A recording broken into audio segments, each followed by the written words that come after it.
அம்மா இன்னைக்கு என்னம்மா பண்ண போற? இன்னைக்கு ராத்திரி டிஃபனுக்கு வந்து உப்புமா கொழுக்கட்டை பண்ணலான்னு இருக்கேன். இந்த உப்புமா கொழுக்கட்டை வந்து ரொம்ப சாஃப்டா வரும், அப்புறம் உதிர்ந்தே போகாது, ரொம்ப டேஸ்டியா இருக்கும். இது ஒரு முறை பண்ணி பாருங்க எல்லாரும். அப்புறம் திரும்ப திரும்ப குழந்தைகள் இதையே கேட்டுன்னு இருப்பா.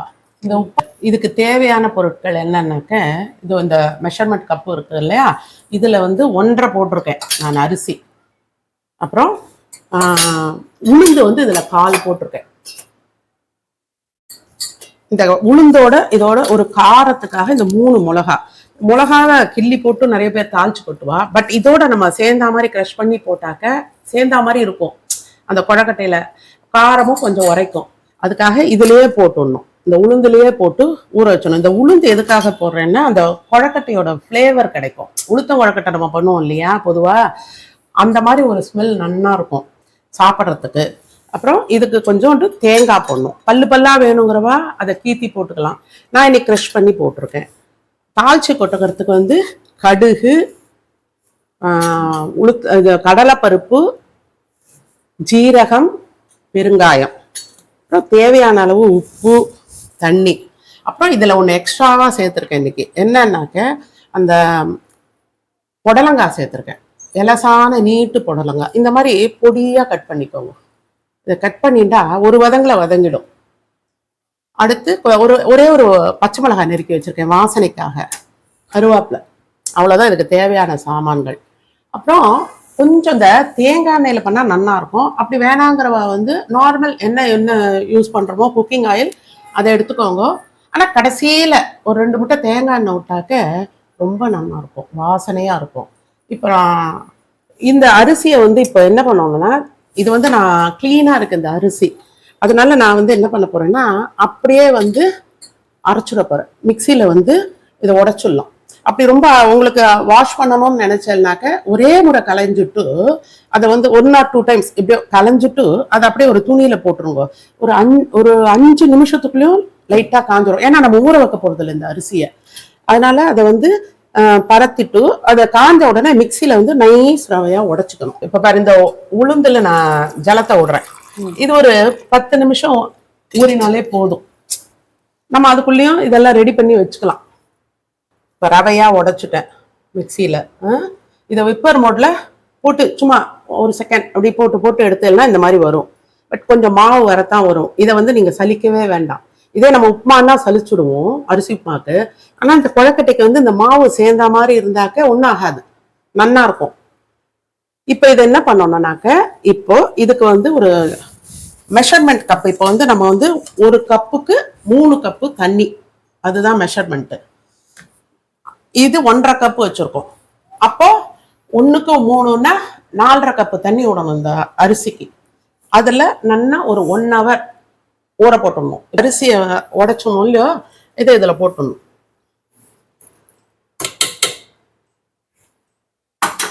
போட்டுட்டு இது 1/2 hour மேலே எவ்வளோ நேரம் வேணாலும் ஊறலாம். நீங்க எப்போ பண்ண போறாலோ அதுக்கேற்ற மாதிரி டைம் அட்ஜஸ்ட் பண்ணிக்கோங்க.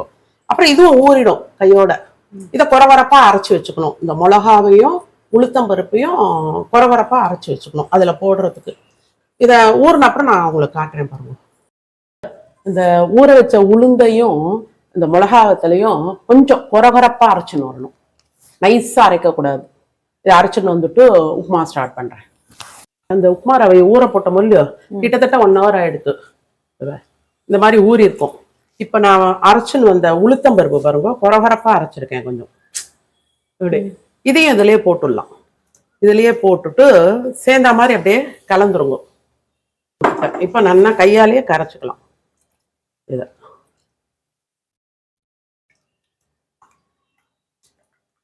உப்பு ஆல்ரெடி இதுல போட்டுட்டேன் இப்போ. அதையும் ஏன்னா கல் உப்பு போட்டா இதுல போட்டாதான் இந்த தண்ணியிலேயே கரையும். அப்படி இல்லைன்னா நீங்க வந்து டேபிள் சால்ட் வேணுனாலும் போட்டுக்கோங்க திட்டத்துக்கு. நான் இதுக்கு நல்லா ஒரு 1.5 ஸ்பூன் போட்டிருக்கேன் நான் உப்பை. பாருங்க, ஒன்றும் பாதி இல்லாம நல்லா அழகா எல்லாத்தையும் சேர்ந்த மாதிரி இப்படி கரைச்சிடணும். இப்போ வானிலை காஞ்சுடுத்து. நல்லா இப்படி எண்ணெய் ஒரு 1.5 கரண்டி எண்ணெயை நல்லா விட்டுக்கலாம். அப்போதான் நல்லா இருக்கும். விட்டுட்டு அதை காஞ்ச உடனே கடுகு ஃபஸ்ட்டு.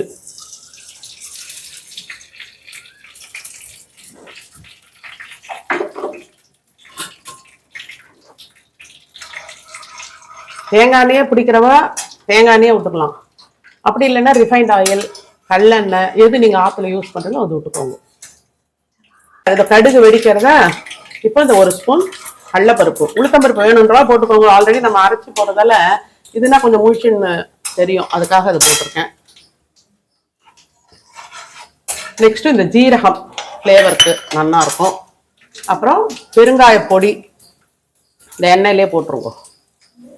சும்மா நல்லா 1/2 ஸ்பூன் போடலாம். பெருங்காயத்தையும் போட்டுட்டு இந்த நல்லா இதுவாக எடுத்து இப்போ வந்து இந்த பச்சை மிளகாய் ஒன்று வாசனைக்கு நெருக்கி வச்சுருந்தேன், அதை போட்டேன். தள்ளி நின்றுக்கோங்க. அடுத்து இந்த புடலங்காய், கருவேப்பிலை,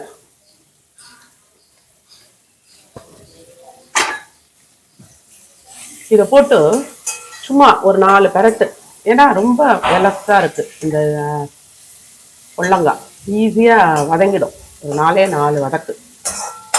இப்போ இந்த காய்க்கு தக்கின உப்பு ஏற்கனவே நம்ம உப்புமாவுக்கு இந்த ரவையில போட்டுட்டோம். இந்த காயில கொஞ்சம் உரைக்கணும் இல்லையா, ஆனால் துளியோண்டு உப்பை போட்டு கொஞ்சம் பரட்டிக்கும் போதும். இந்த அளவு வதங்கினா போதும். ஏன்னா இன்னும் அந்த இதை விட்டு வேற வறக்க போகிறோம், அதுக்கப்புறம் வேக விட்டு எடுக்க போகிறோம். அதனால இந்த அளவு வதங்கினா போதும். இப்போ இந்த தேங்காய் துருவல் அதையும் போட்டுடலாம். இப்போ இந்த கரைச்சி வச்சிருக்கோம் இல்லையா இந்த ரவை, அரிசி ரவை, இந்த அடுப்பை அணைச்சிருங்கோ பிகினர்ஸ்லாம். இல்லைன்னா சின்னதாக்கி வச்சுக்கணும். வச்சுட்டு அது மெதுவாக விடணும். அந்த ஜலத்தோடையே விட்டணும். அதுக்கு தான் 1.5க்கு 4.5 ஊற்றிருக்கும். 1.5 அரிசிக்கு 4.5 தண்ணி விட்டுருக்கு.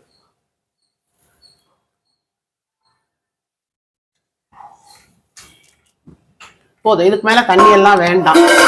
இதை வந்து இப்போ கொஞ்சம் மீடியம் ஃப்ளேமில் வச்சுக்கோங்க. வச்சுட்டு இப்படி நல்லா கலரி விடுங்க. இது வந்து இப்போ கொதிக்க ஆரம்பிச்சு கொடுத்தோன்னா இது முன்னாடி தலைக்கும் தலக்கு விளக்குன்னு.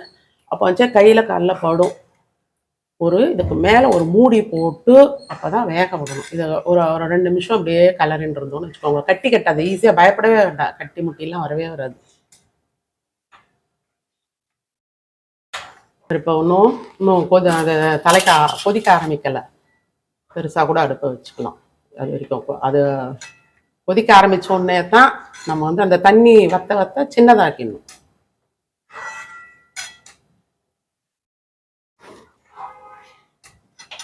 இதுங்க பத்தியா இப்போ அப்படியே பார் எப்படி தலக்கு விளக்குன்னு கொதிக்கிறது பாரு. கையில கண்டிப்பா போடும். மூஞ்ச தள்ளி வச்சுக்கோங்க. அது தலைக்கிறதோ இல்லையோ இது பார் அங்கங்க பபிள்ஸ் வருது பார்.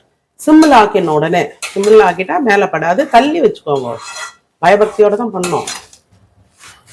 இப்படி பண்ணிட்டு மூடிடுங்க. கொஞ்ச நேரம் மூடலாம். சிம்மில் வச்சுட்டா அந்த தண்ணி ஃபுல்லாக வற்றணும். நம்ம கையில் உருட்டுற அளவுக்கு பதம் அது வந்த உடனே நம்ம வந்து அணைச்சிடலாம் அடுப்பை. இன்னும் ஒரு 2-3 மினிட்ஸில் அது வந்து இறுகிடும். தண்ணியெல்லாம் வற்றிடும். அப்போ வந்து நம்ம அதை வந்து ஆற வச்சுட்டு அதுக்கப்புறம் உப்புமா அந்த குழக்கட்டையாக பிடிச்சி வேட்டில் வச்சு எடுக்க வேண்டியது தான். இதை பற்றியா இந்த ஜலமெல்லாம் வற்றி இந்த மாதிரி இருக்கணும். இதான் பதம்.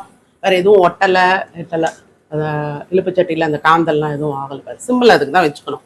சிம்பிளையே வச்சு மூடி கொஞ்சம் ஒரு 5 நிமிஷம் வச்சுருந்தோம்னா அந்த தண்ணியெல்லாம் வற்றிடும். இதில் வந்து இதுவே அரை வேக்காடு எடுத்து இன்னும் குறை வேக்காடு வந்து நம்ம வேட்டில் வச்சுட்டோம்னா நல்லா வெந்துடும். இப்போ என்ன பண்ணணும்னா இந்த சமயத்தில் துளி தேங்காய் எண்ணெய் விட்ட வாசனையாக இருக்கும். ஒரு 2 ஸ்பூன் தேங்காய் எண்ணெய் தான் விட போகிறேன். அவ்வளோதான், அதுக்கு மேலே வேண்டாம். விட்டுட்டு ஒரு கலரி அடுப்பு அணைச்சிடலாம். இப்போ வந்து இதை மூடி வச்சுருங்க. அது பாட்டுக்கு ஆறட்டும். எப்போ நீங்கள் டிஃபன் பண்ண போகிறீங்களோ ஒரு 1 ஹவருக்கு முன்னாடி இது மாதிரி பண்ணி வச்சுட்டேன்னா அது பாட்டுக்கு ஆறிடும். சாப்பிட்றதுக்கு பண்ணுறதுக்கு முன்னாடியே அதை எடுத்து அதுக்குள்ளே ஆறி எடுத்தோன்னா ஈஸியாக நீங்கள் வந்து அது பிடிச்சி வச்சு பண்ணிடலாம். இல்லை அர்ஜென்ட்டாக இப்பயே பண்ணணும், இப்பயே சாப்பிட்றதுக்கு வேணும்னு நினைக்கிறவா என்ன பண்ணணும்னா ஒரு தட்டில் போட்டு ஆற வச்சிடணும். ஃபேன் காற்று கீழே வச்சேன்னா ஈஸியாக ஆறிடும். இது ஆறினோடனே நான் பிடிக்க வச்சு வைக்கிறத உங்களுக்கு காட்டுறேன். பத்தியா இந்த மாதிரி ஜலத்தை பக்கத்தில் வச்சுட்டு லைட்டாக தொட்டுண்டு இந்த மாதிரி உருட்டி வச்சுடணும். எல்லாத்தையும் ரெடியாக உருட்டி வச்சுட்டேன்னா இது ஸ்டீமர் இருந்ததுன்னா இந்த மாதிரி ஸ்டீமர் வச்சுருப்பாலாம் இந்த மாதிரி இலைய வாங்கி வச்சுருங்க.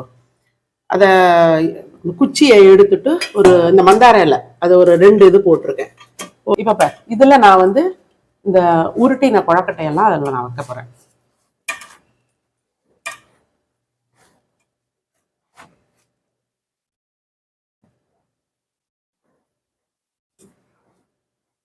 அந்த இலையோட வாசனைக்கு நல்லா இருக்கும். ஆமா, மந்தார இலை வாசனையும். வாழை இலை இருக்கவா வாழை இலை போட்டுக்கோங்க. அப்படி வாழை இலை இல்லை எதுவும் இல்லைன்னா ஒரு வெறுமனே எண்ணெயை சொட்டு தடவிட்டு அந்த பாத்திரத்துல அதுக்கு மேலே அப்படியே வைக்கலாம். அப்படி இல்லைன்னா ஒரு நல்ல ஒயிட் கிளாத் எப்பயும் யூஸ் அதை ஏதாவது சமையலுக்கு வச்சுட்டு இருப்போம் இல்லையா, இட்லி துணி அந்த மாதிரி, அதை வந்து அதை கூட போட்டுட்டு அது கொஞ்சம் அப்படியே கொஞ்சம் லைட்டா தண்ணி படுற மாதிரி அதை வச்சுட்டு ஒட்ட பிழியணும், தண்ணியோட போடக்கூடாது, விழுந்துட்டு அதை போட்டு அது மேல கூட இதெல்லாம் வச்சிடலாம். அப்படியே இந்த ஸ்டீமர் இல்லாதவா இந்த மாதிரி இட்லி தட்டு இருக்கு இல்லையா, இதுவோ இல்லை வேற ஏதாவது எந்த மாதிரி தட்டு இருக்கோ இதுல கொஞ்சம் எண்ணெயை தடவிடுங்க. தடவிட்டு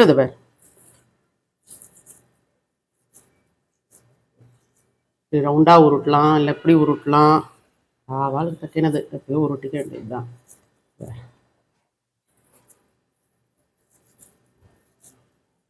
உருட்டினோமா, இப்ப இது இந்த கேப்ல கூட ஒண்ணு வைக்கலாம், இதுல கூட வெந்துடும்.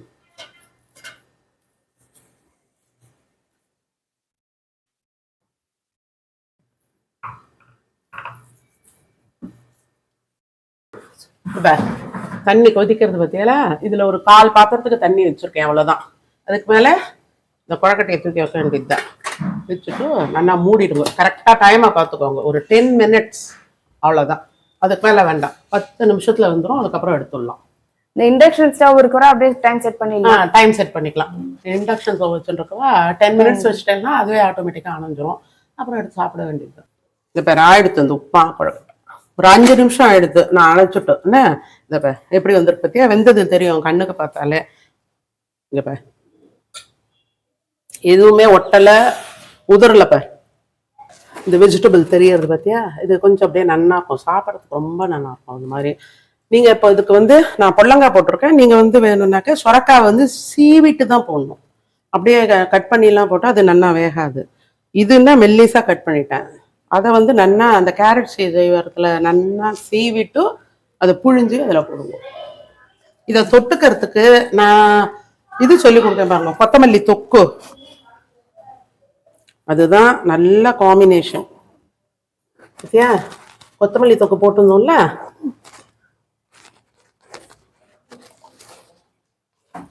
அந்த கொத்தமல்லி தொக்கு தான் எப்பயுமே அந்த உப்புமா கொழக்கட்டைக்கு ரொம்ப சூப்பரா இருக்கும். இதை தொட்டுண்டு சாப்பிடலாம். இல்ல சாம்பார் பிடிக்கிறவா சாம்பார் விட்டுக்கலாம், ஆத்துல பண்ண சாம்பாரை. இல்ல தேங்காய் சட்னி, அது குழந்தைலாம் சர்க்கரையை தொட்டுண்டு சாப்பிடலாம். அவ்வளவுதான். இது ராத்திரி வரைக்கும் கூட உதிராது, சாஃப்டாவே இருக்கும். என்ன இது எல்லாரும் பண்ணி பார்த்துட்டு எனக்கு ஒரு கமெண்ட் போடுங்க எப்படி வந்தது உங்களுக்குன்னு. ஓகேவா?